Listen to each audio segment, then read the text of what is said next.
नमस्कार दोस्तों, मैं हूँ राजेश चौधरी। जय भारत ऑनलाइन क्लासेस पर आपका हार्दिक स्वागत है, अभिनंदन है। दोस्तों, आप और हम पढ़ रहे थे हिंदी भाषा से संबंधित बिंदु। हिंदी भाषा के जो टॉपिक चल रहे थे उनमें अपना दूसरा टॉपिक चल रहा था, महत्वपूर्ण टॉपिक संधि का। जो हमने 4 संधियाँ स्वर संधि की पढ़ चुके हैं, यण, अयादि, गुण और वृद्धि। उनके मैंने कुछ क्वेश्चंस भी आपको दिए थे। आज हम जो शुरू करेंगे वो स्वर संधि का 5वां भेद पढ़ेंगे और अपना 5वां भेद होगा दीर्घ संधि। कि आज हम प्रारंभ करेंगे दीर्घ संधि। तो हम शुरू करते हैं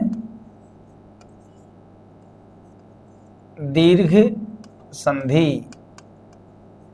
आज हम शुरू करेंगे दीर्घ संधि को। दोस्तों, दीर्घ संधि स्वर संधि का ही एक भेद है कि 5 भेद होते हैं। संस्कृत भाषा में 8 भेद होते हैं, पर रूप, पूर्व रूप, प्रकृति भाव संधि, इन सभी को जोड़कर 8 भेद मान लिए जाते हैं। आज हम हिंदी भाषा का 5वां भेद पढ़ेंगे। अब इसकी हम पहले बात करते हैं कि पहचान क्या है। तो पहचान लिखते हैं, बात करें कि पहचान की, पहचान क्या है कि दीर्घ संधि में समान स्वर वर्णों का योग होगा। क्या आएंगे? समान स्वर वर्ण। क्या आ जाएंगे? समान स्वर वर्ण आते हैं। समान स्वर वर्ण कौन से? ए, ई और उ। आ, ई, उ। यानी कि आप इन तीनों वर्णों का ध्यान दो। ये तीनों ही वर्ण जब हमने मात्रा काल के आधार पर पढ़े थे वर्णों का वर्गीकरण, तो इन तीनों को हमने मूल दीर्घ स्वर वर्ण कहा था। क्या नाम कहा था? दीर्घ स्वर वर्ण, मूल दीर्घ स्वर वर्ण। तो संधि भी कौन सी बनेगी इनसे? दीर्घ संधि। संधि भी कौन सी बनेगी? दीर्घ संधि। अब हम बात करें कि इनका कौन कौन से वर्ण मिलेंगे, यानी कि ए और ए मिलकर क्या बन जाएगा? आ बनेगा। यानी कि पूर्व पद का अंतिम वर्ण भी ए होगा और द्वितीय का पहला वर्ण भी ए होगा। दोनों का योग करने से आवर्ण बनेगा। यह ए के साथ में आए तो भी अपना आवर्ण बनेगा। यदि आ के साथ में ए आ जाए तो भी अपना आवर्ण बनेगा, और आ के साथ में आ आएगा तो भी अपना आवर्ण ही बनेगा। ये तो हुई अपनी आवर्णों से संबंधित बात कि पूर्व पद में ए आए और पर पद में ए आए तो दोनों मिलकर कि इन दोनों को हटा देंगे और दोनों के स्थान पर आवर्ण आ जाएगा। दोनों के स्थान पर आवर्ण आ जाएगा। जैसे एक उदाहरण देखते हैं हम ए और ए में। अब हम उदाहरण देखें। एक शब्द लिखा हमने स्व धन अर्थ। स्वधन अर्थ। पूर्व पद में ए और द्वितीय पद में। अब हमें इन दोनों को हटाकर, इन दोनों वर्णों को हटाकर इन दोनों वर्णों के स्थान पे क्या आ जाएगा? आवर्ण आ जाएगा। दोनों के स्थान पे क्या आ जाएगा? आवर्ण बना देंगे। यानी ए और ए जब जुड़ेगा तो आवर्ण बन जाएगा। अब हम बात करें कि जब आ आएगा तो स्व आ अर्थ। अब इनको जोड़ के देखिए, ये हलंत ए में आ की मात्रा लगेगी तो शब्द क्या बन जाएगा? स्वार्थ। शब्द क्या बन जाएगा? अपना स्वार्थ। इसी तरह ए और आ की बात करें कि यदि पहले ए आए और आगे आ जाए, पहले ए आए और आगे क्या जे आए तो भी आ बनेगा। जैसे हम बात करें, उदाहरण लिया हमने हिम धन आलय, हिम धन आलय। अब पहला काम तो ये हो गया कि यहाँ पर स्वर आया और यहाँ भी स्वर वर्ण, तो संधि हो गई अपनी स्वर संधि। अब स्वर संधि का भेद देखें तो देखिए ही, मैं, हलंत ए और आगे भी आ गया आ, लय, यही बना। अब हमें इन दोनों को जोड़ना है, इन दोनों को जोड़ना है। जब ए और आ जुड़ेंगे, ए और आ जुड़ता है तो अपना क्या वर्ण बन जाएगा, आ बनेगा। अर्थात दोनों को जोड़ने पर हिम, ही, मैं, आ और ले, ही, मैं, आ, ले। अब जोड़िए, इनको जोड़ेंगे तो क्या शब्द बनेगा अपना, ही, मैं हलंत है, आ की मात्रा लगेगी, मा, ले और ये शब्द क्या बन गया अपना, हिमालय। इसी तरह हम बात करें आ और ए की, तो हम एक उदाहरण देखते हैं। देखो उदाहरण देखिए आप, विद्या धन अर्थी, विद्या धन अर्थी, विद्या धन अर्थी। जोड़ के पूर्व में आया आ वर्ण और आगे आ गया अपना ए वर्ण। जब आ और ए जोड़ेंगे तो वर्ण बनेगा आ। कौन सा वर्ण बनेगा, आ वर्ण बन जाता है। अब हम लिख के देखो, वी, द, ये, आ, रथी। अब जोड़िए इन दोनों को, क्या बन जाएगा, वी, द, ये में आ की मात्रा लगा देंगे और ये बन गया अपना विद्यार्थी। क्या बन गया, विद्यार्थी। अब इसी तरह हम बात करें आ और आ की, कि आ और आ जब दोनों जुड़ेंगे तो भी क्या बनेगा अपना, आ वर्ण बनता है। आ और आ जोड़ेंगे तो भी अपना क्या बनेगा, आ वर्ण ही बनेगा। अर्थात उदाहरण देखिए इनका, आ और आ का उदाहरण देखिए, हम लिखते हैं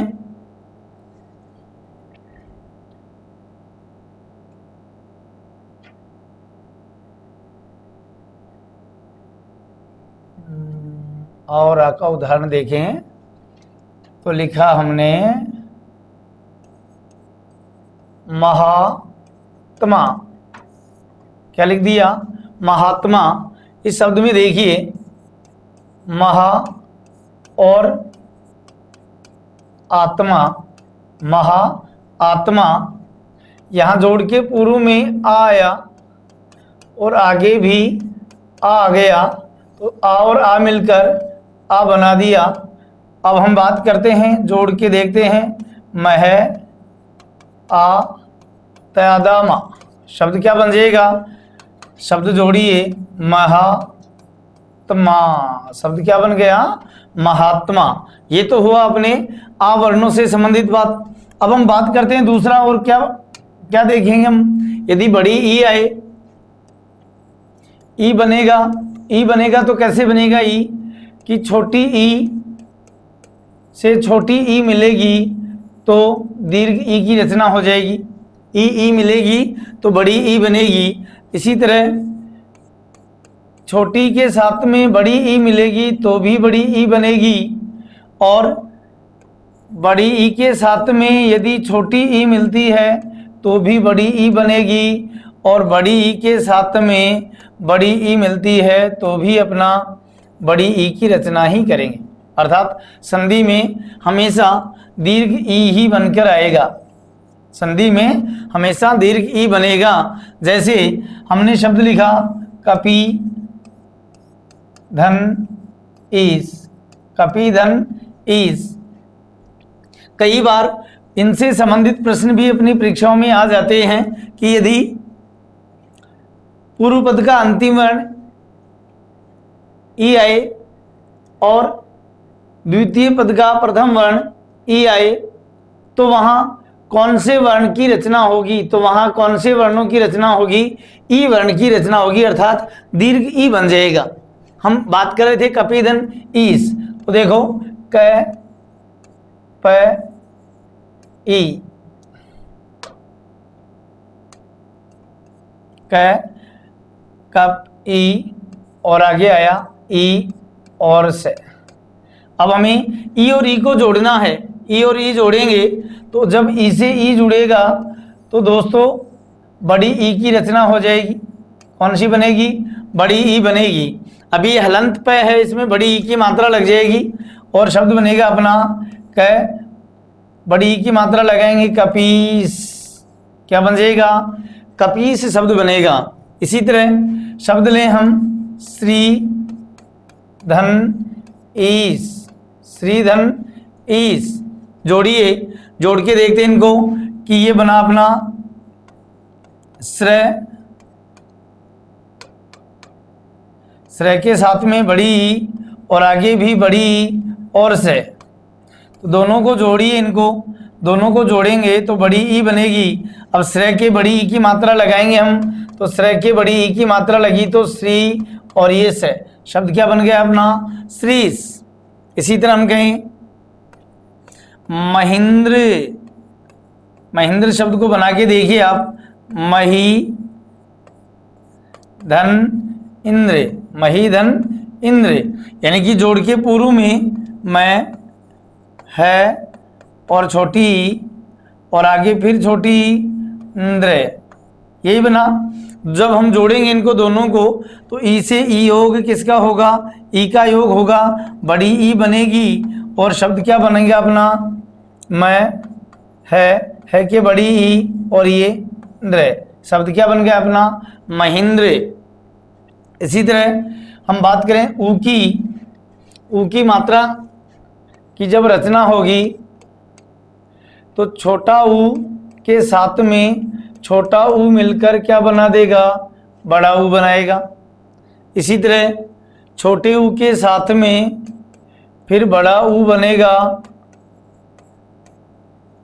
छोटा ऊ और बड़ा ऊ मिलकर भी क्या बनाएंगे? ऊ बना देंगे। बड़ा ऊ और छोटा ऊ मिलकर भी क्या बनाएंगे? बड़ा ऊ बना देंगे। और बड़े ऊ के साथ में यदि बड़ा ऊ आता है तो यहाँ भी ऊ की रचना ही होगी।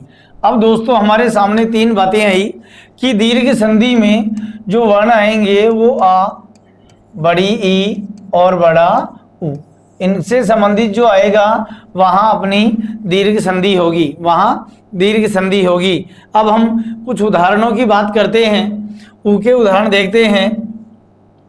एक शब्द लिया हमने भानु धन उदय, भानु धन उदय, जोड़िए दोनों को, देखो भय आ भा न के हलंत, ऊ को बाहर निकाल लिया हमने, ऊ आगे ऊ आया और दे।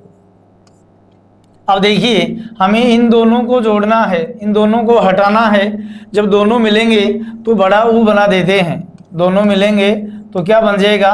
बड़ा ऊ बन जाएगा। अब आप शब्दों को जोड़ के देखिए, ये भा न, बड़े ऊ की मात्रा लगाएं तो क्या बन गया?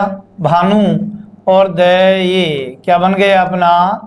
शब्द बना भानुदय। इसी तरह लिखा हमने लघु धन उत्तर, क्या लिख दिया?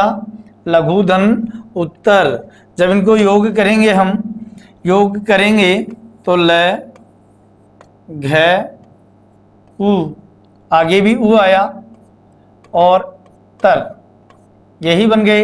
अब हमें इन दोनों को हटाना है, इन दोनों को हटाना है। जब ऊ से ऊ का योग होगा तो दोस्तों यहाँ बन जाएगा अपना बड़ा ऊ, क्या बनेगा? बड़ा ऊ बनेगा। अब हम शब्द बना के देखें, ल घ हलंत है, ऊ की मात्रा जुड़ेगी, बड़े ऊ की मात्रा लघु और अपना शब्द आगे बचा तर, तो शब्द क्या बन जाएगा अपना? लघुतर शब्द बन जाएगा। अर्थात ए आ में ए आ की मात्रा जुड़ती है तो आ बनेगा, ई के साथ में ई का योग चाहे छोटी हो बड़ी हो तो दीर्घ ई बनेगी, और ऊ के साथ में ऊ का योग करने पर दीर्घ ऊ बन जाएगा। अब हम और उदाहरण देखते हैं, देखो दीर्घ संधि के उदाहरण देखते हैं हम। उदाहरणों में उदाहरण देखिए,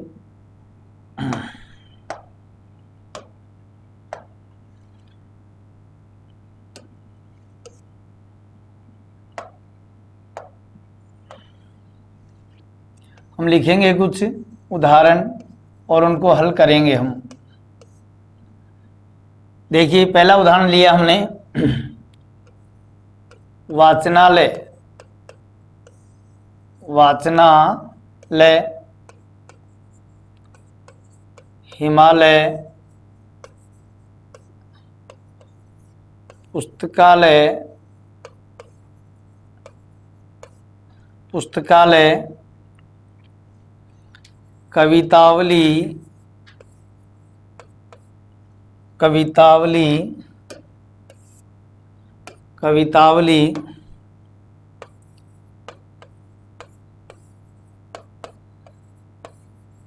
कवितावली, दीपावली,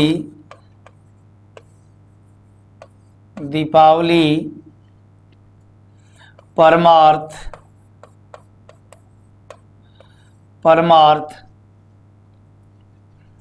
राष्ट्राध्यक्ष, राष्ट्राध्यक्ष। अब पहले इनको हम हल करते हैं। देखिए वाचनालय का बनेगा वाचन धन आलय। दोस्तों हमारे सामने सबसे बड़ी समस्या ये रहती है कि हम ए लगाएं या आ लगाएं, छोटी ई लगाएं या बड़ी ई लगाएं, छोटा ऊ लगाएं या बड़ा ऊ लगाएं। ये विशेष समस्या रहती है दीर्घ संधि में कि ए आएगा या आ आएगा। जैसे इसी का उदाहरण देखिए हम कि इसको वाचन की जगह वाचना भी आएगा विकल्प में, वाचना धन आलय आ जाए। इसी तरह वाचन धन आलय आ जाए या वाचना धन आलय आ जाए। अब हम बात करें आ बनाने की, तो देखो जोड़ से पहले ए और आ आया, जोड़ से पहले ए आ आया है और आगे भी ए और आ आता है। तो ऐसी दोनों ही कंडीशन में जब इनको हम जोड़ते हैं तो रचना जो होती है वो आ की होती है और हमें आ की रचना ही करनी।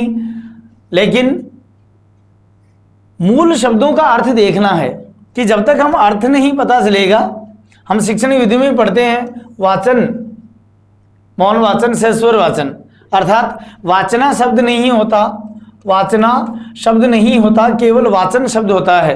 अब हमें वाचन शब्द भी दो हो गए, वाचन धन आलय और वाचन धन आलय। आलय का मतलब होता है स्थान, आलय का मतलब क्या हुआ, स्थान। आलय का कोई अर्थ नहीं होता बिना लय के, अर्थात वाचनालय वो स्थान होता है जहां पढ़ने का काम होता है। तो अपना सही उत्तर क्या होगा, वाचन धन आलय। सही उत्तर क्या करेंगे, वाचन धन आलय कर देंगे।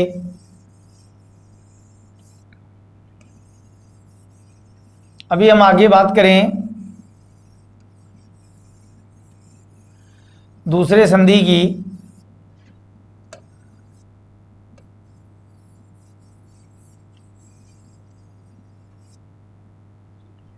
देखिए वाचनालय का क्या बन जाएगा, वाचनालय का बनेगा वाचन धन आलय, वाचन धन आलय। हिमालय का क्या बनेगा, हिम धन आलय, हिम धन आलय, हिम धन आलय। पुस्तकालय का, पुस्तक मूल शब्द पुस्तक होता है, पुस्तक धन आलय, यानी कि पुस्तकों का स्थान क्या कहलाएगा, पुस्तकालय। कवितावली, कविता या कवित भी हो सकता है, कविता धन अवली। दीपावली, दीप, दीपों की पंक्ति, अवली का अर्थ होता है पंक्तियां, दीपों की पंक्ति। परमार्थ, परम धन अर्थ, परम धन अर्थ। राष्ट्र धन अध्यक्ष। ये अपना क्या बन जाएगा, संधि विच्छेद बनेगा। अर्थात हमें शब्दों का अर्थ देखकर ही सही विकल्प चुनना है कि हमें ए वाले विकल्प को करना है या आ वाले विकल्प को करेंगे। और उदाहरण देखते हैं। इसी तरह हम और उदाहरण देखें। देखिए,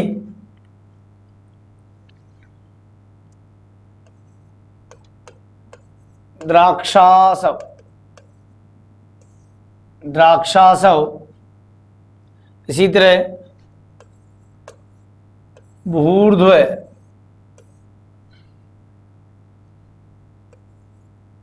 भूर्ध्व, अनुदित, अनुदित, अनुदित, अंत्याक्षरी, अंत्याक्षरी। दोस्तों ये अंत्याक्षरी, अनुदित, ये शब्द बहुत बार अपने शब्द शुद्धि में भी पूछे जाते हैं, तो इन शब्दों का भी ध्यान दिया करो। इसी तरह हम कहें फणींद्र, फणींद्र, रविंद्र, फणींद्र, रविंद्र, फणींद्र, रविंद्र, कालांश, कालांश, वीरांगना, वीरांगना। अब इन शब्दों के हम संधि विच्छेद करते हैं। देखिए, द्राक्षा, धन, आसव, द्राक्षा, धन, आसव। अब बात ये आई कि ने तो द्राक्षा का शाब्दिक अर्थ पता, ने आसव का।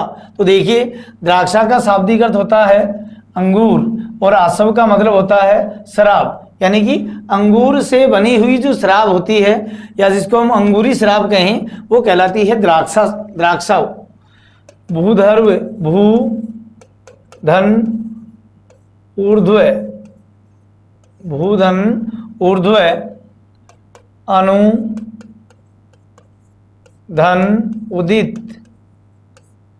अनुधन, उदित। अनुदित का मतलब होता है, कई बार आपने पढ़ा होगा कि ये रचना इनकी अनुदित रचना है, ये अनुदित रचना है। इसका मतलब हुआ कि वो पहले किसी दूसरी भाषा में लिखी गई थी और वर्तमान जो कवि हैं उन्होंने हिंदी भाषा में उनका अनुवाद कर दिया।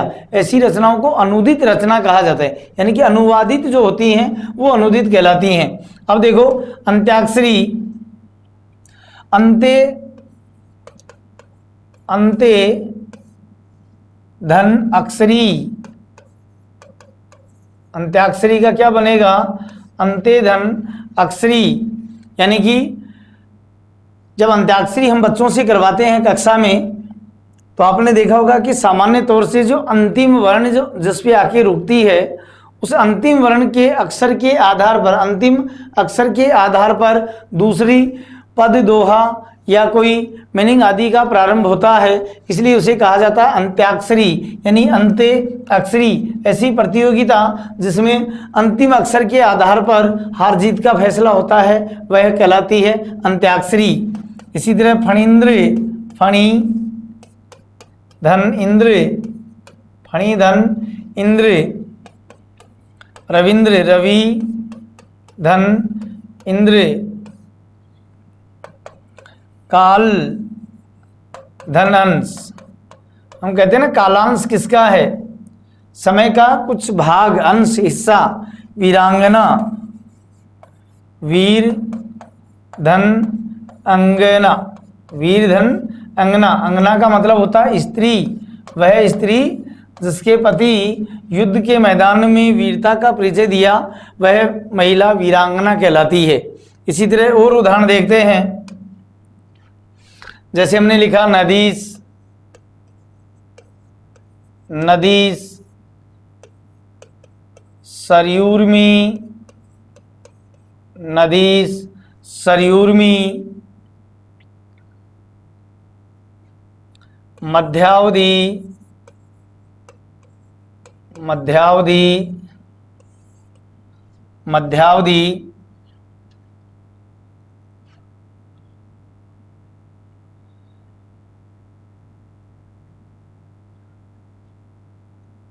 कपीस, महिंद्रे, महिंद्रे। शब्दों की देखिए उदाहरण, नदी, धन, ईस। देखिए दोस्तों, विशेषकर हमारे पास इंद्र और ईश शब्दों का विशेष प्रयोग होता है इस संधि में। तो हमने जब भी लिखते हैं तो इंद्र हमेशा छोटा लिखा होता है, ईश्वर लिखते हैं या ईश लिखते हैं तो हमेशा बड़ी ई आती है। ईश में बड़ी ई और इंद्र में छोटी ई आती है। तो जहाँ भी ईश शब्द बने वहाँ हमेशा बड़ी ई की मात्रा लगेगी, और इंद्र शब्द जहाँ भी बनता है वहाँ छोटी ई की मात्रा लगेगी। फिर हम बात करें कि नदी में छोटी क्यों नहीं लगाई, छोटी भी तो लगा सकते थे, नदी बन जाएगी। तो दोस्तों ये नदी शब्द स्त्रीलिंग शब्द है, नदी स्त्रीलिंग शब्द है, और स्त्रीलिंग जो शब्द जितने भी हैं यानी कि महिला सूचक शब्द जितने भी हैं उनमें हमेशा बड़ी मात्रा लगती है, अर्थात महिलाएं हमेशा समाज में बड़ी होती हैं, आगे रहती हैं। इसलिए हमेशा स्त्रीलिंग शब्दों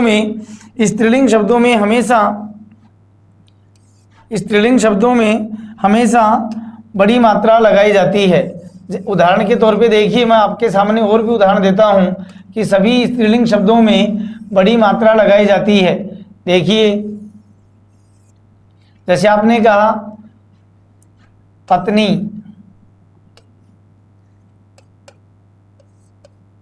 पत्नी, मात्रा कैसी आई, बड़ी मात्रा आ गई।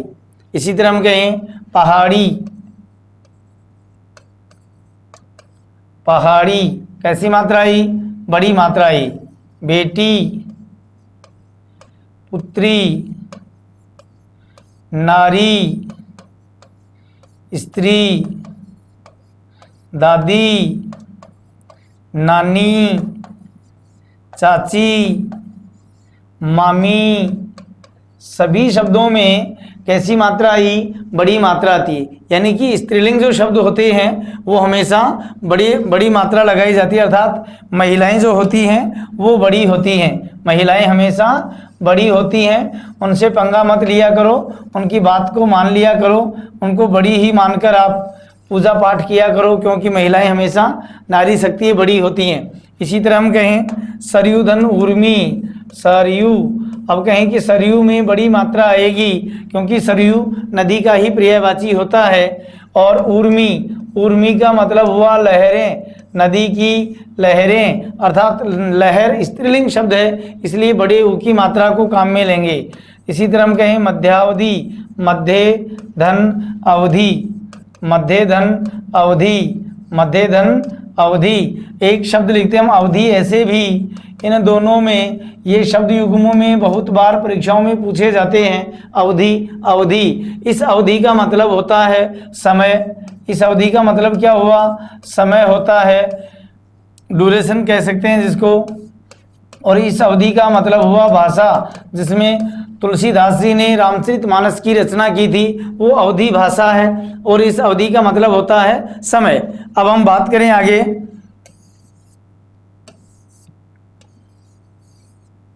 देखिए इसी तरह हम कहें कपीस, तो ये बनेगा कपी धन ईस। इसमें मैंने अभी कहा आपको कि बड़ी मात्रा लगेगी, इसमें हमेशा बड़ी मात्रा का प्रयोग होता है।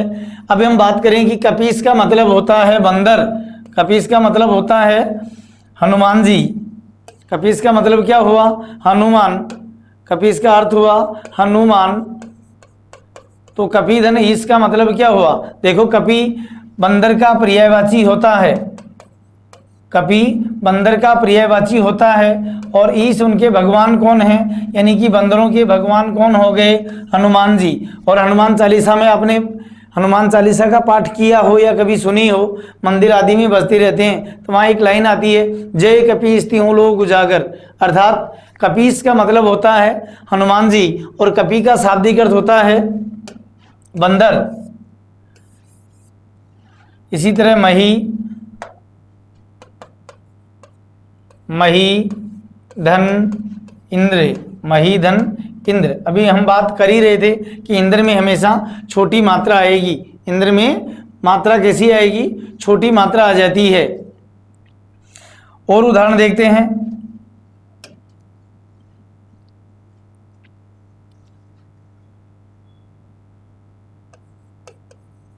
स्वाध्याय, स्वाध्याय इसका संधि विच्छेद करते हैं।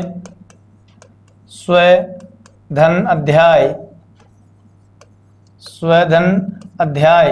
अर्थात अब हम बात करें कि अध्याय में भी संधि शब्द है, अध्याय शब्द में जोड़ेंगे हम तो अध्याय बन जाएगा अधिधन आय, अधिधन आय शब्द बनेगा अधिधन आय। अब हम बात करें कि स्वाध्याय शब्द के और कौन से टुकड़े हो सकते हैं, तो स्वाध्याय के यदि हम संधि करना चाहें तो स्व धन अधि धन आय, स्व अधि प्लस आय बन जाएगा स्व अधि आय। अब दोस्तों कई बार तो ऐसे प्रश्नों को पूछा जाता है, कई बार ऐसे प्रश्नों को पूछा जाता है कि स्वाध्याय शब्द के अंतिम विभाजन किस विकल्प में दिया गया है, तो विभाजन तो ये विकल्प बनेगा अपना स्व अधि और आय। अपना विभाजन तो क्या बन गया, स्व अधि आय। फिर हम बात करें कि कई बार और प्रकार से प्रश्न पूछते हैं या विकल्प बना देते हैं कि स्वाध्याय शब्द में या स्व अधि आय शब्द में कौन सी संधियों का योग हुआ है, तो हम कहें कि व्यंजन व्यंजन, व्यंजन के साथ में व्यंजन संधि है, व्यंजन के साथ में व्यंजन है यानी कि व्यंजन व्यंजन संधि है, या व्यंजन विसर्ग संधि है, व्यंजन व्यंजन व्यंजन विसर्ग है, या फिर हम बात करें कि स्वर स्वर है, स्वर स्वर संधि है, या स्वर और व्यंजन है। ये विकल्प बना दिए। अब मेरे प्रश्न को सुनो आप कि यहाँ संधि दो बार हुई है, एक बार तो ये हो गई और एक बार संधि ये हो गई, यानी स्व और अधि में भी संधि हुई और अधि और आय में भी संधि हुई। तो देखो यहाँ स्व में ए आया, पूर्व वर्ण में क्या आया ए और ए, तो दोनों मिलकर क्या बनाते हैं, आ बना रहे हैं। इधर ई और आ आए और दोनों मिलकर परिवर्तन कर रहे हैं, यानी कि दोनों ही तरफ स्वर स्वर व्यंजन ही हैं। अर्थात हमारा उत्तर क्या होगा कि यहाँ जो संधि हुई वो दोनों ही जगह स्वर स्वर संधि हुई है। जैसे एक उदाहरण और लें, अपने विकल्प यही रहेंगे, विकल्प यही है सत्य चित्त आनंद, सत्य चित्त आनंद, और शब्द पढ़ते हम सच्चिदानंद। शब्द क्या पढ़ लिया हमने, सच्चिदानंद, सच्चिदानंद, सच्चिदानंद, सच्चिदानंद। यानी कि सच्चिदानंद शब्द में कौन कौन सी, यानी कि व्यंजन व्यंजन हुई, व्यंजन विसर्ग हुई, स्वर स्वर हुई या स्वर व्यंजन हुई। तो देखो आपके सामने है कि यहाँ तय आया, व्यंजन आया और आगे च आ गया, यानी कि व्यंजन व्यंजन मिल रहे हैं। तो यानी कि पहले में तो व्यंजन संधि हुई, दूसरा देखें दूसरे में भी तय, तय के साथ में आ।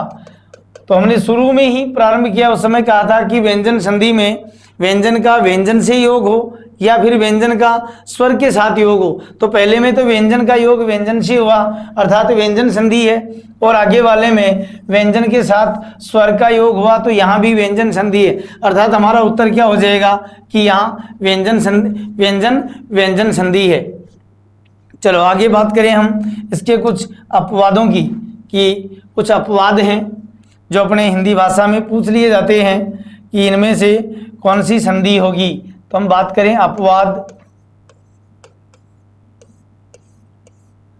कुछ शब्द हैं जो अपनी परीक्षाओं में बार बार पूछे जाते हैं, अपवाद स्वरूप या संधि का नाम पूछ लिया जाता है, तो हम उन अपवादों का विशेष ध्यान देना। अब पहला शब्द लिखा मैंने कुलटा, शब्द क्या लिखा है कुलटा, और शब्द बना अपना कुल धन अटा, कुल धन अटा। अब हम बात करें कि कुल शब्द में ए आया और ए शब्द अटा में भी ए आया, यानी कि ए और ए मिलकर आ बनना चाहिए था, दीर्घ संधि होती, लेकिन यहाँ शब्द में ए नहीं, आ नहीं आया, ए का ही रह गया, लेकिन फिर भी विद्वान इसे दीर्घ संधि ही मानते हैं। फिर भी यहाँ संधि कौन सी मानेंगे हम? दीर्घ संधि ही होगी। संधि कौन सी होगी? दीर्घ होगी। इसी तरह हम कहें सार धन अंग, तो यहां शब्द बनेगा अपना सारंग। शब्द क्या बनेगा? सारंग या सारांग शब्द बन जाएगा, सारंग या सारांग शब्द बनेगा, और संधि जो होगी वो अपनी दीर्घ संधि ही मानी जाएगी। इसी तरह हम कहें पतत धन अंजलि, पतत धन अंजलि, अर्थात यहाँ देखिए व्यंजन संधि का नियम लगता है और शब्द बनेगा अपना पतंजलि, पतंजलि, लेकिन यहाँ संधि मानेंगे हम दीर्घ संधि। इसी तरह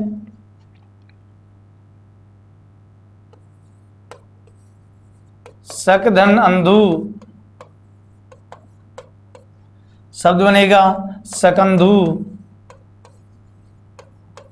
और संधि का नाम होगा दीर्घ। कर्क धन अंधु, और शब्द बन जाएगा अपना करकंधु।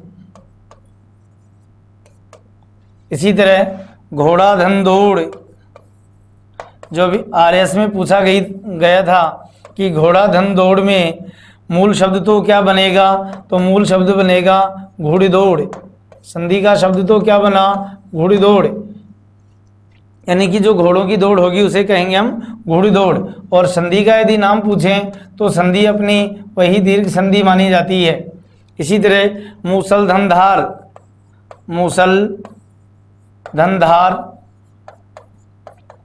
और शब्द बनेगा मूसलाधार, यानी कि ऐसी बरसात जो मूसल की तरह धार बनाकर बरसात होती हो उसे कहा जाता है मूसलाधार। इसी तरह हम बात करें मनस धन ईस या ईसा, तो अपना शब्द बनेगा मनीष या मनीषा, मनीष या मनीषा। अर्थात ये ऐसे कुछ उदाहरण हैं जिनको हमें याद रखना है। उनमें मूल रूप से यदि पूछा जाए कि इनमें संधि शब्द कौन सा होगा, तो अपना संधि शब्द तो रहेगा दीर्घ। और यदि ये कहें कि स्वर है, व्यंजन है, विसर्ग, तो हम संधि को नाम लेंगे कि हमारी ये जो संधि है ये दीर्घ संधि है। अब हम दोस्तों पांचों संधियां हमने पढ़ ली। स्वर की 5 जो भेद होते हैं, पांचों भेद पढ़ चुके हैं।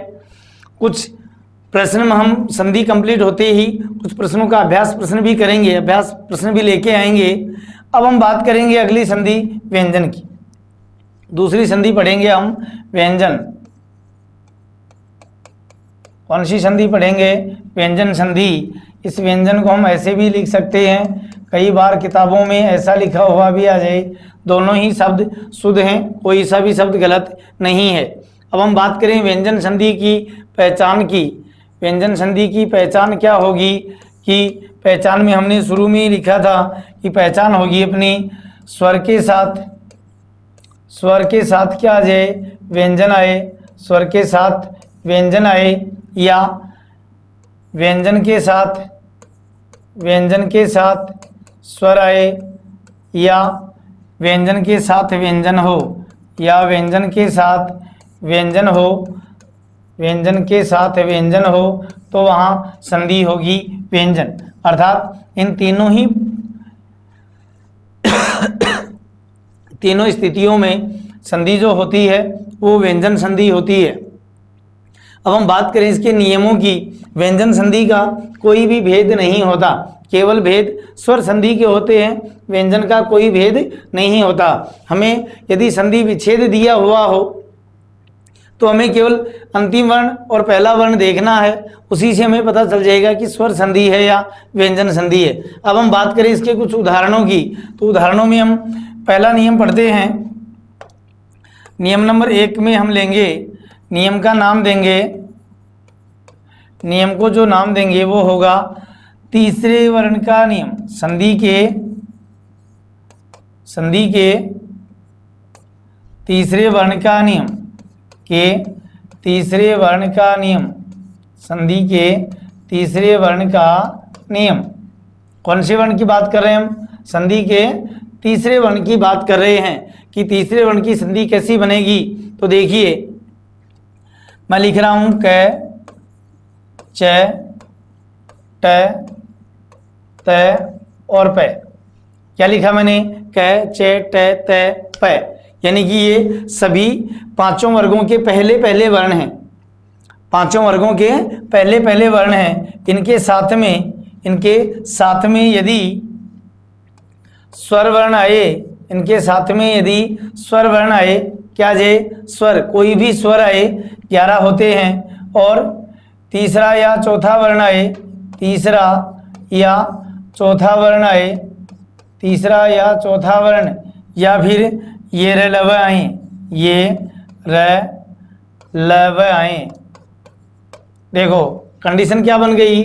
कंडीशन क्या बनी अपनी कि संधि में नियम क्या बन गया अपना? तीसरे वर्ण का नियम क्या बना कि जोड़ के पहले यानी कि पूर्व पद का जो अंतिम वर्ण होगा वो कोई भी पहला वर्ण होगा, वो कोई भी पहला वर्ण होगा, और जो द्वितीय पद होगा उसमें या तो स्वर वर्ण आएगा या फिर अपना तीसरा या चौथा वर्ण आए या अंतस्थ वर्ण आ जाए, ये रलव आए, तो वहां हम कहेंगे कि संधि कैसे बनेगी। देखो तो ऐसे में परिवर्तन क्या होगा? जैसे हमने लिखा शब्द आया अपने पास जगत धन ईश, जगत धन ईश। अब देखिए जोड़ के पहले तो पहला वर्ण आ गया, जोड़ के पहले पद में पहला वर्ण आया और आगे स्वर वर्ण आया, और आगे क्या आ गया? स्वर वर्ण आया। रिजल्ट क्या निकला कि ये जो कंडीशन है वह कंडीशन यहाँ फॉलो होती है कि जोड़ के पहले कोई भी पहला वर्ण आए, जैसे यहाँ तय पहला वर्ण तो तय आ गया और आगे स्वर वर्ण। तो ऐसी स्थिति में क्या करेंगे हम कि ये जो पहला वर्ण आएगा इसको तीसरे में बदलेंगे, पहले को तीसरे वर्ण में बदलेंगे। अब देखिए इनको जोड़ के देखो आप, जय ग द, आगे ई की मात्रा तो ये ई और ये स, अर्थात शब्द क्या बन जाएगा अपना? जगदीश। अर्थात रिजल्ट क्या निकला? हमने नाम क्या दिया इसे? तीसरे वर्ण का नियम। नाम क्या दिया है? तीसरे वर्ण का नियम। तो तीसरे वर्ण का नियम क्या बनेगा कि पहले वर्णों के साथ में यदि स्वर वर्ण आए, तीसरा चौथा वर्ण आए या ये रलवा आए, तो वहां क्या करेंगे हम कि संधि करते समय हम इनको संधि करते समय पहले वर्णों को हम तीसरे वर्ण में बदल देंगे। यानी कि ये जो पहले वर्ण हैं ये अपने ही वर्ग के तीसरे में बदलेंगे, अपने ही वर्ग के। कै वर्ग का तीसरा क्या आ जाएगा अपना? गय। कै का तीसरा क्या बनेगा? गय। तो च का तीसरा क्या बन जाएगा? जय। ट का तीसरा क्या बनेगा? ड। त का तीसरा क्या बनेगा? द। और प का तीसरा ब बन जाएगा। दोबारा सुनो, तीसरे वर्ण का नियम क्या है कि यदि संधि के पूर्व पद का अंतिम वर्ण, संधि के पूर्व पद का अंतिम वर्ण किसी भी वर्ग का पहला वर्ण हो, किसी भी वर्ग का पहला वर्ण हो, और द्वितीय पद के पहले वर्ण में स्वर वर्ण आए, तीसरा या चौथा वर्ण आ जाए या फिर अंतस्थ वर्ण आए, तो उनका संधि करते समय पूर्व पद के पहले वर्णों को उसी वर्ग का तीसरा वर्ण बना दिया जाएगा। उदाहरण देखिए आप, वाक धन ईस, वाक धन ईस, पहला वर्ण और पहले के साथ में स्वर वर्ण। पहले को किस में बदलेंगे हम? तीसरे वर्ण में। तो पहले को तीसरे में बदलिए, वा गए, वा गए, ये बन गया अपना। और आगे जोड़ना क्या हमें? ईस। जोड़ दीजिए, गए को आधा लिखेंगे तो हमें आधा लिखते समय हमेशा खड़ी पाई हटा दी जाती है, तो ये हो गया अपना आधा। अब बड़ी ई की मात्रा जोड़ेंगे तो ये बड़ी ई और ये से शब्द क्या बन गया? वागीस। इसी तरह हम कहें वाक धन दान, वाक धन दान। पहले के साथ में द, थे द, तीसरा वर्ण है, तीसरा वर्ण पहले के साथ में क्या आ गया, तीसरा वर्ण। तो देखो पहले को क्या करेंगे हम, तीसरा बनाएंगे, तो पहले का तीसरा कै का गै बन जाएगा, तो गै आधा। अब देखो यहां हमने, यहां स्वर वर्ण आया तो स्वर वर्ण की हमेशा उस आधे वर्ण पे मात्रा लग जाती है, लेकिन यहाँ क्या है, व्यंजन वर्ण, तो व्यंजन की कोई मात्रा नहीं लगती, व्यंजन को व्यंजन रूप में लिखेंगे। तो ये दा और न शब्द क्या बना अपना, वागदान, शब्द क्या बन गया, वागदान। इसी तरह जगत धन ईश, जगत धन ईश क्या बन जाएगा, तय के साथ में ई आया तो दे में बदल देंगे, जय ग दे, ये हलंत रहेगा। अब आगे ई की मात्रा लगेगी तो हलंत हट जाएगा और हम क्या जोड़ देंगे इसके साथ में, ईश, क्या बना शब्द, जगदीश, क्या बन गया, जगदीश शब्द बनेगा।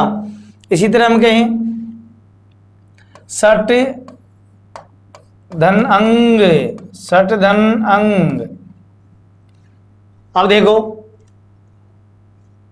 टै के साथ में स्वर वर्ण आया, टै को तीसरे में बदलिए, स ड, स टे ठे डे, तीसरा बन गया डे, अनुस्वार लगाएंगे, सडंग, क्या बन गया, शब्द क्या बना अपना, सडंग शब्द बन गया। इसी तरह हम कहें सट धन रस, सट धन रस। अब देखो आगे रे वर्ण आया है, आगे क्या गया, रे वर्ण आया, तो टे को तीसरे वर्ण में बदलना है, टे को तीसरे में बदल के देखिए, स डे। अब आगे व्यंजन वर्ण है, मात्रा लगेगी नहीं, अर्थात हलंत ही रहेगा, और आगे क्या लिखेंगे हम, रस, शब्द क्या बन गया अपना, सडरस। अब इसे हम एक तरीके से और लिख सकते हैं, सडरस, सडरस। अब हम बात करें कि सडरस के नीचे दो क्यों लगे, दो क्यों लगा दिए जाते हैं, तो देखिए हमारा शब्द था सट धन रस, सट धन रस, तो टैको डे में बदलेंगे तो ये बन गया अपना सड, क्या बन गया, सड रस, सड रस। अब आपने अभी हमने लिखा सडरस को हम ऐसे भी लिख सकते हैं, स ड ये रे, सडरस। अब हम बात करें कि ऐसे डबल मात्रा क्यों लगी, तो देखो स ड, ये लगा दिया हमने हलंत, ये तो लगाया रे और ये लगाया क्या हमने, हलंत। भाई ये डे को हमने आधा लिखा तो हलंत कैसे लगा दिया ये, और रे हमेशा ऐसे लगेगा तो ये लगा दिया रे, तो ये क्या बन गया, सड, और ये स, अर्थात आकृति क्या बन गई अपनी, सडरस।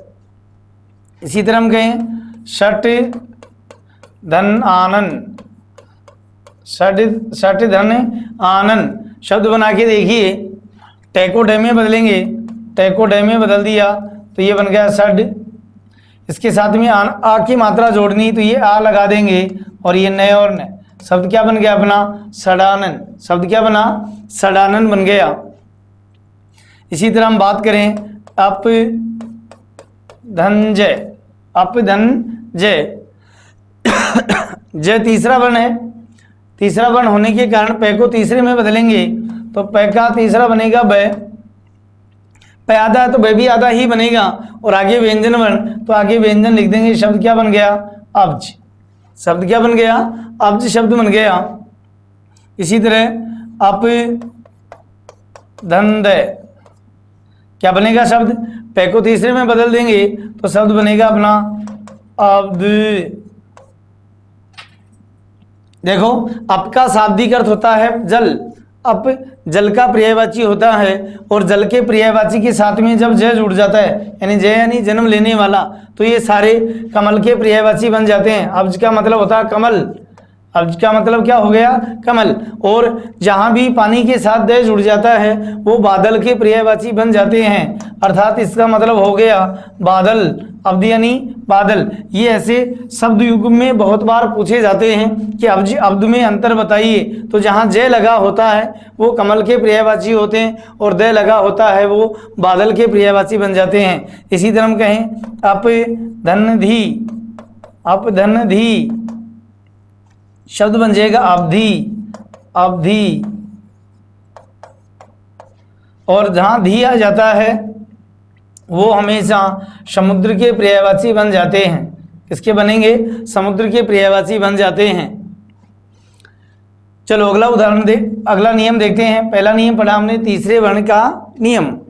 तीसरे वर्ण का नियम, तीसरे वर्ण का नियम क्या था कि जोड़ के पहले सभी प्रत्येक वर्ग का पहला वर्ण आएगा और आगे स्वर वर्ण आए या तीसरा चौथा वर्ण आए या ये रलवा आ जाए तो वहां संधि करते समय पहले वर्णों को तीसरे वर्ण में बदल देंगे। अब हम बात करें नियम नंबर 2 की। दूसरा नियम देखिए, पहला था तीसरे वर्ण का नियम, अब हम बात करते हैं चौथे वर्ण का नियम। चौथे वर्ण का नियम कौन सा नियम आ गया अपना? दूसरा, चौथे वर्ण का नियम। चौथे वर्ण का किसकी बात कर रहे हैं हम? चौथे वर्ण के नियम की। तो देखिए नियम क्या है अपना कि जोड़ से पहले क, च, ट, त और प आए, यानी कि पूर्व पद का अंतिम वर्ण प्रथम वर्ग का किसी भी वर्ग का पहला वर्ण हो, यदि इनके साथ में स्वर आएगा तो अपना तीसरा नियम बन जाएगा। अब इसके साथ में यदि है वर्ण आता है, क्या जाए? है वर्ण आए तो हमें संधि करते समय ये जो पहले वर्ण हैं इनको हम उसी के वर्ग के तीसरे वर्ण में बदलेंगे, यानी दोनों जगह परिवर्तन होगा, पहले और दूसरे दोनों ही पदों में परिवर्तन होगा। क का ग बन जाएगा, च का ज बनेगा, ट का ड बनेगा, त का द बनेगा और प का ब बन जाएगा, प का ब बनेगा। अब है जो वर्ण है उसको हम चौथे वर्ण में बदलेंगे, है को चौथे वर्ण में बदलेंगे, है चौथे वर्ण में बदलेंगे। अब कौन सा चौथा वर्ण? से स है तो अपने आप में चौथा वर्ण है, लेकिन याद रखना जिस वर्ग का हमने तीसरा किया उसी वर्ग का चौथा बनाना है। मान लो हमने क का ग बनाया तो इसको हमें घ बनाना है, फिर इसको हमें घ बनाना है। उदाहरण देखिए, पत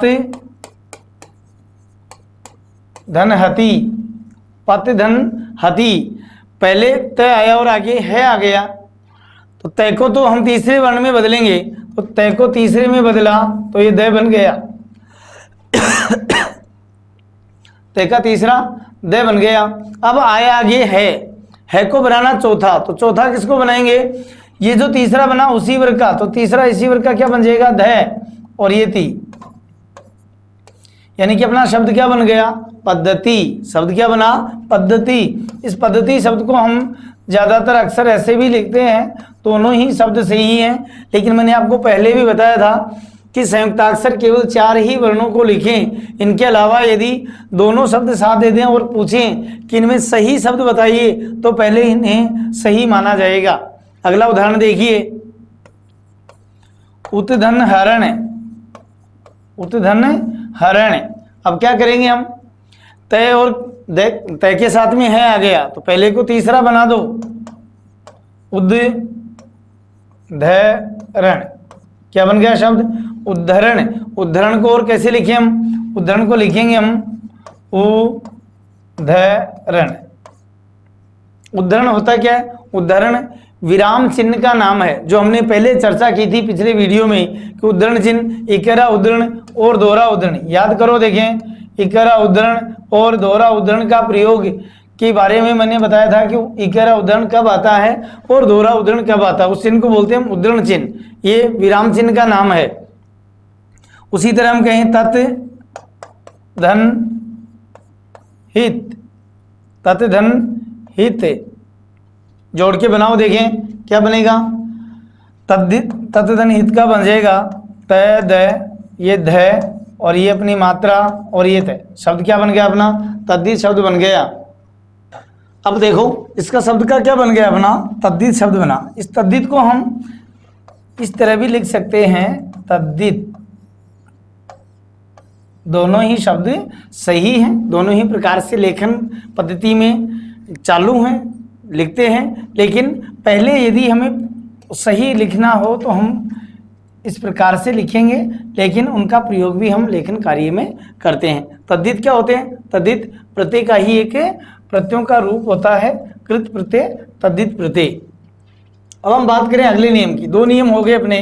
पहला नियम था तीसरे वर्ण का नियम, कि पहले वर्णों के साथ में स्वर वर्ण आए या तीसरा चौथा वर्ण आए या येरलव आए तो वहाँ पहले वर्णों को तीसरे वर्णों में परिवर्तित कर देंगे। दूसरा नियम था चौथे वर्ण का नियम, कि पहले वर्णों के साथ में है वर्ण आए, पहले के साथ में है वर्ण आए तो पहले वर्णों को बदलेंगे तीसरे में और है वर्ण को चौथे वर्ण में बदल देंगे, है को चौथे वर्ण में बदल देंगे। अब बात करते हैं हम अगले नियम की। अगला नियम है अपना पांचवें वर्ण का नियम। नियम नंबर 3 क्या बनेगा, पांचवें वर्ण का नियम। पांचवें वर्ण का नियम, पांचवें वर्ण का नियम। देखिए पांचवें वर्ण का नियम क्या है, कि पहले वर्णों के साथ में क, च, ट, त और प वर्णों के साथ में यदि न वर्ण आए या मैं वर्ण आए, न या मैं वर्ण आए, कि पहले वर्णों के साथ में या तो न आएगा या मैं वर्ण आएगा। अभी इनका संधि करते समय क्या करेंगे हम, कि पहले वर्णों को पांचवें वर्ण में बदलेंगे, यानी कि इनके वर्ग के पांचवें वर्ण। क का पांचवा वर्ण क्या बनेगा, ये है। च का पांचवा बनेगा ये है। ट का पांचवा बन जाएगा न, त का पांचवा बनेगा न और प का पांचवा बन जाएगा मैं। प का पांचवा मैं बनेगा। जैसे वाक धन मय, बहुत बार आता अपनी परीक्षाओं में ये प्रश्न, पिछली पीटीटी बीएसटीसी में भी आया, सेकंड ग्रेड में भी आया, बहुत बार आता है। वाकधन मय का सही संधि शब्द क्या बनेगा, क का पांचवा वर्ण बना दो, वांगमय। क्या बन जाएगा, वांगमय। जगत धननाथ, जगत धन नाथ। तय के साथ में न आया तो तय का पांचवा वर्ण बनेगा तो शब्द क्या बन जाएगा अपना, जगन्नाथ। शब्द क्या बनेगा, जगन्नाथ। सट धन मुख, सट धन मुख। आगे मैं वर्ण आया और पहले ट आया तो ट को पांचवा बनाएंगे तो क्या बनेगा, सण मुख। क्या बनेगा, सन्मुख। सट धन मूर्ति, सट धन मूर्ति, सट धन मूर्ति।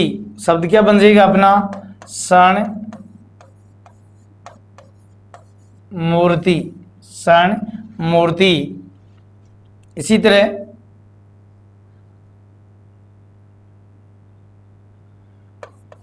सट धन मातुर। क्या बनेगा, सण मातुर, सण मातुर। अब हम बात करें एक विशिष्ट शब्द जो आता है मृत या मृद्धि धनमय। बहुत बार अपनी परीक्षाओं में पूछा जाता है, कभी तय आ जाता है कभी दे आता है, मृतमय या मृदमय। अब देखो पहले वर्ण को आगे आया मैं, तय को बनाएंगे न, तय को क्या बनना चाहिए न और मय, तो शब्द क्या बने, मृणमय। लेकिन क्या ये शब्द सही है, नहीं, ये शब्द क्या है, गलत है। क्यों है, क्योंकि यहाँ देखो न आया न, और मैंने पहले आपको नियम लिखाया था कि न से पहले यदि री स और र वर्ण आए, री स र वर्ण आए तो वहाँ न को ण में बदल देंगे, न को। अब न को ण में बदलिए आप, मृ अण मय ये, अर्थात ये सब बिल्कुल सही है, मृण्मय, ये शब्द बन जाएगा अपना मृण्मय। तो दोस्तों आज हम स्वर संधि कंप्लीट करने के उपरांत व्यंजन संधि प्रारंभ की और उसके हमने 3 जो हैं नियम पढ़े हैं, तीसरे वर्ण का नियम, चौथे वर्ण का नियम और 5वें वर्ण का नियम। सभी में पूर्व पद का अंतिम वर्ण पहला वर्ण आएगा और तीसरा चौथा वर्ण आए, स्वर आए, य लव आए तो पहले को तीसरे में बदलेंगे। यदि है वर्ण आए तो पहले को तीसरे में और है को चौथा वर्ण बना देंगे और आगे न में आए तो पहले को 5वें वर्ण में बदल देंगे। अब हम बात करें आगे हलंतमय के नियम की। अगला नियम है अपना चौथा नियम है अपना हलंतमय का नियम। हलंतमय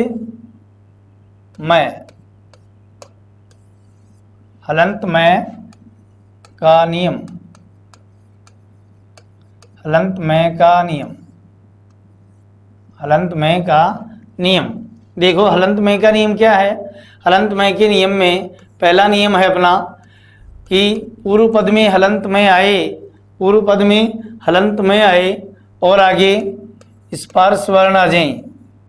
स्पर्श वर्ण याद करो, देखें मैंने आपको बताया था स्पर्श वर्ण कितने होते हैं, 25 होते हैं। स्पर्श वर्ण कितने होंगे, 25 होते हैं। कैसे, मैं तक। दूसरा नियम कि यदि हलंतमय के साथ में यर लव या सह आए, यानी कि अंतस्थ और उष्म वर्ण आ जाए, अंतस्थ और उष्म वर्ण आए, यानी कि सभी 33 के 33 व्यंजन वर्ण हलंतमय के साथ आते हैं। संधि करते समय हमें क्या करना, संधि दोनों जगह अलग अलग प्रकार से होगी। पहला नियम ये कहता है कि यदि स्पर्श वर्ण आए, कैसे, मैं तक के कोई भी वर्ण आएगा तो ये जो हलंतमय है इसे हम 2 प्रकार से बदल सकते हैं। और वो 2 प्रकार कौन से हैं, वो 2 प्रकार हैं अपने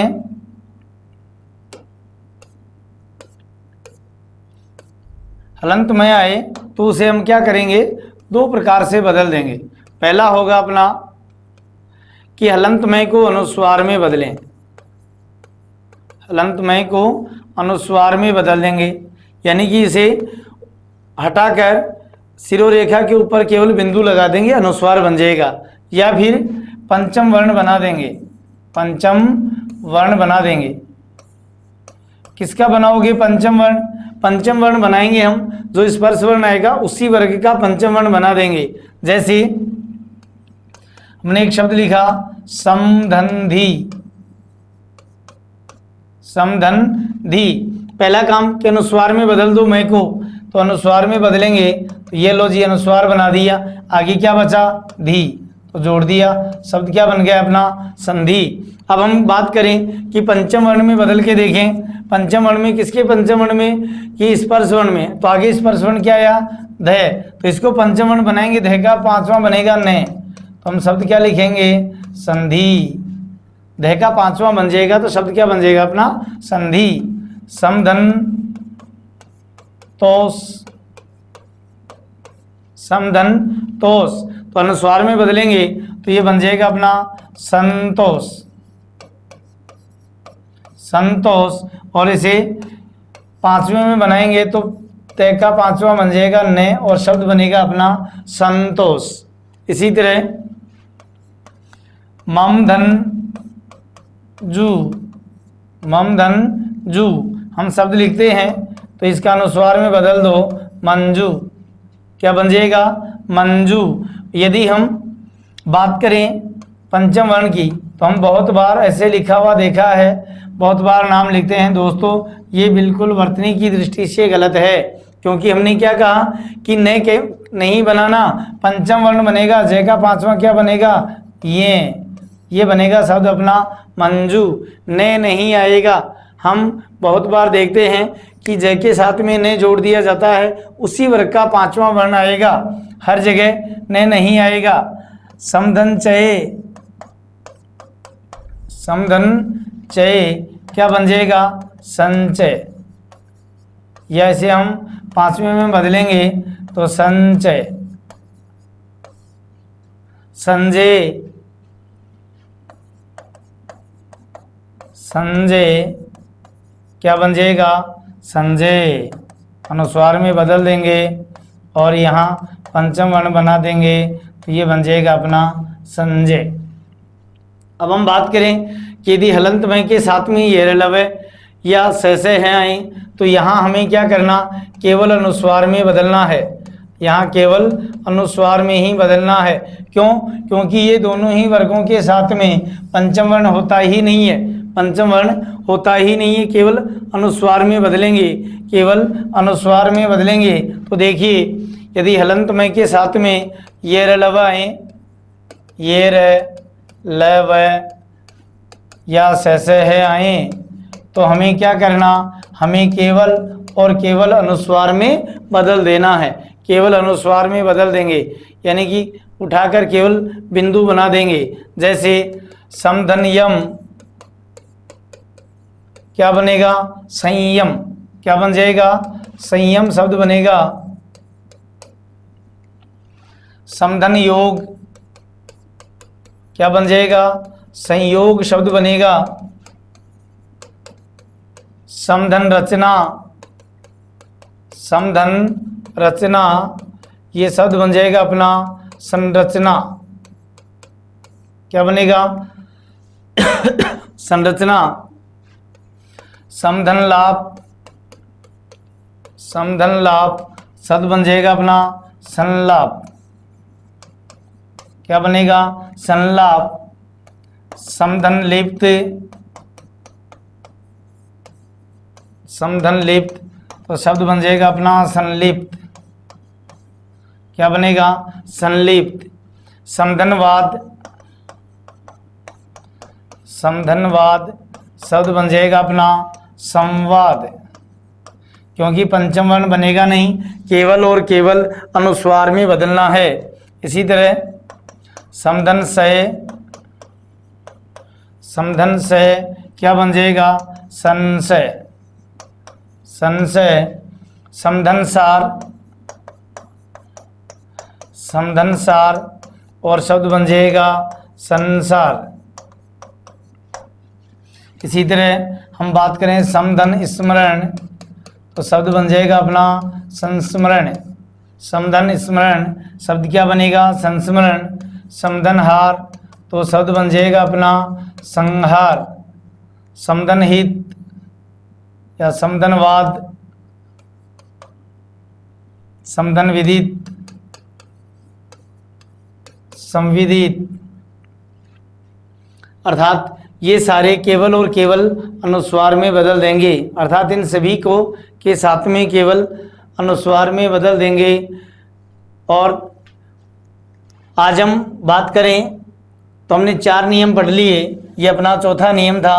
पहला नियम था तीसरे वर्ण का, दूसरा था चौथे वर्ण का, तीसरा पढ़ा हमने पांचवें वर्ण का और अगला नियम पढ़ा हमने हलंत में का नियम। तो दोस्तों स्वर संधि के बाद में हमने व्यंजन संधि प्रारंभ कर दी। को यदि किसी शब्द में दिक्कत आए, समस्या आए या फिर एक शब्द में देता हूँ आपको, इसका सही संधि विच्छेद करना, इसका सही संधि विच्छेद करना और मुझे कमेंट बॉक्स में डालना कि जयद्रथ में कौन सी संधि है और संधि विच्छेद क्या होगा। तो आज के लिए ही इतना ही काफ़ी। मैं आपसे अनुमति लेना चाहूँगा आज की क्लास के लिए। कल फिर मिलेंगे अगली कक्षा में और तब तक मुझे इस शब्द का उत्तर भी मिलना चाहिए। और दोस्तों आप लगातार अपने परीक्षाओं की तैयारी करते रहिए। लॉकडाउन खुलते ही परीक्षाओं की तिथि घोषित हो जाएगी। ऐसा नहीं होगा कि हमें कोई ज़्यादा वक्त मिलेगा, इसलिए हमने आपके सहयोगार्थ ये काम प्रारंभ किया है।